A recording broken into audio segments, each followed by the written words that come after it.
Reflection, Chapter 7. Every time Mulan thought she reached the end of the bridge, she was wrong. The stone path seemed to extend forever. Every now and then she felt as though they were actually sprinting across the back of some stone-scaled dragon that kept growing and growing to keep her from reaching its tail. If it was a test of her determination, Mulan didn't fail. Eventually the number of torchlights on the bridge decreased, and no new ones appeared. 12, 11, 10 lights, she counted. Then finally, Mulan spied the other side of the vast cavern. She stepped off the bridge of helplessness and paused to catch her breath. She looked up, surprised to see the sky. I guess we're no longer underground, she thought, her eyes skimming the silvery clouds for traces of the moon.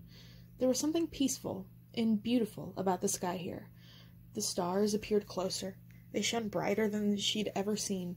She wasn't sure if this was the same blue sky that blanketed the world above, or a different one stitched especially for Daiyu.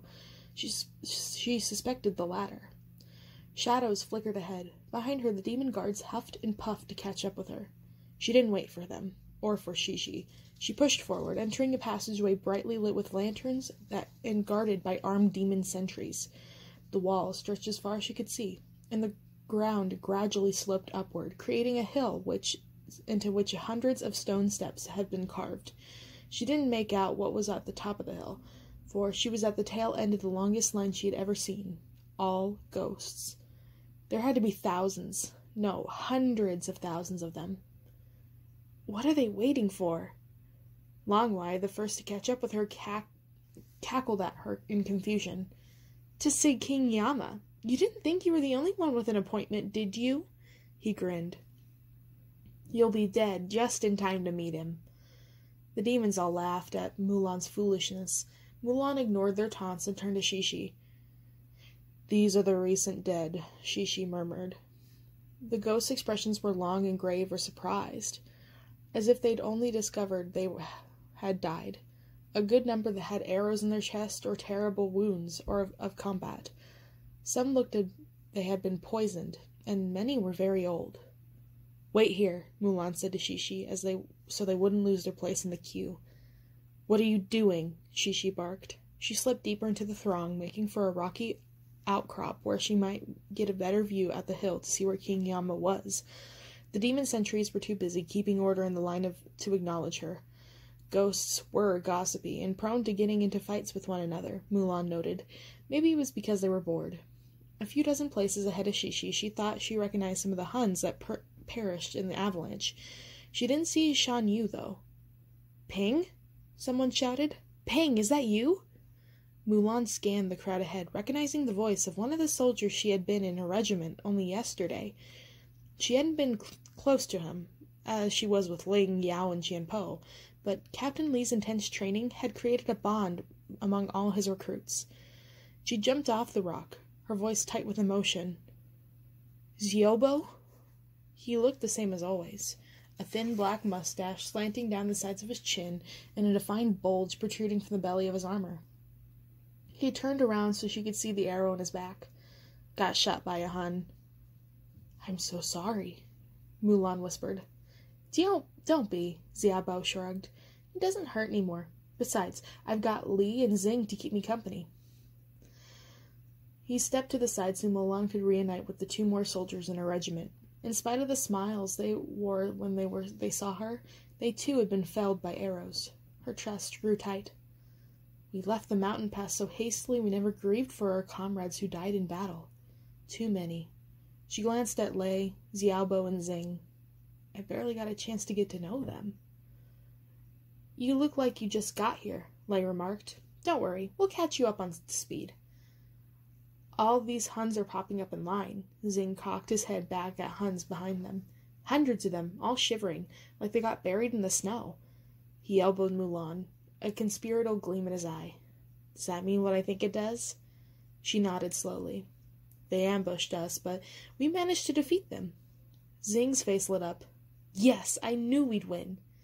Unlike his friends, Lei didn't look thrilled. He stared at the arrow lodged in his belly. Ping, did you die in battle too? Mulan decided it was not best to answer that. I need to speak with King Yama, she said carefully. Are you waiting for him as well? Yes, and it's the worst, Zing shuddered. I was pretty good when I was alive, I think. I never overate my share of rice, I never gave my ma any trouble, and didn't cry or curse when I got conscripted, or when Captain Li Shang slapped my knuckles during training. He winced. That really hurt. Lei rolled his eyes. I just hope I won't have to stay too long and die you. I'd rather go back to Earth as a cockroach than wait in line any longer. The line finally moved, and Xiaobo, Lei, and Zing inched forward. Xiaobo let out a sigh. We already waited all day, but we're still way back in line. From the looks of it, we're going to be here forever. Mulan glanced up at the moon, still faintly visible high above. I can't wait forever. I only have until morning. I'm glad I got to meet you fellows, she said, about to rest a hand on Xiaobo's shoulder, remembering he was a ghost now. She threw her hand back. Ping, where are you going? My business with King Yama can't wait, she replied, and pushed her way forward up the gently sloping hill. Stealth was not a skill Captain Li had drilled into them during their training, and Mulan was grateful for her light-footedness and smaller figure. The shades didn't pay any attention to her. They were busy talking to one another, and there were more than a few reunions, some happy and some not so friendly. Her goal was the dais on the top of the hill, furnished with a wooden table piled high with scrolls and books. Was it King Yama or one of Yama's minions sitting behind the desk? The books blocked her view. A commotion broke out ahead, and Mulan saw a lion's tail angrily whipping about. I am not cutting the line. I may rightfully go to the front, because I am not dead. Shishi, Mulan muttered, angling her way toward the crowd, toward the immense lion. Shishi grunted when she saw her. There you are, little soldier. I thought I told you to wait in line. He looked at her sternly. One doesn't sneak into King Yama's throne room. One strides in proudly and with dignity. Mulan cast a sidelong glance at the demonic guard standing along the line. I don't think that's a good idea. King Yama, Shishi shouted, his deep voice reverberating through the hollow chamber. I am the great guardian of the Li family, and I am here regarding an urgent matter. I request an audience with you. King Yama. No one responded except the angry ghosts who swarmed around him, shrieking and cursing, but Shishi powered through them toward the dais. Mulan grabbed Shishi's mane, and together they ran up the hill. The shouting and shrieking spread. Angry ghosts snatched at them, but their shadowy figures slipped right through Mulan's armor.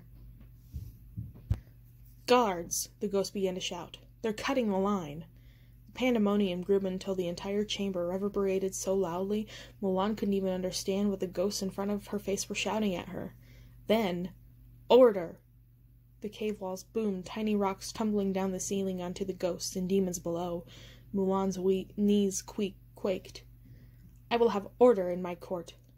Mulan and Shishi snapped into line, straightening before the terrible voice. Demon sentries grabbed her and Shishi.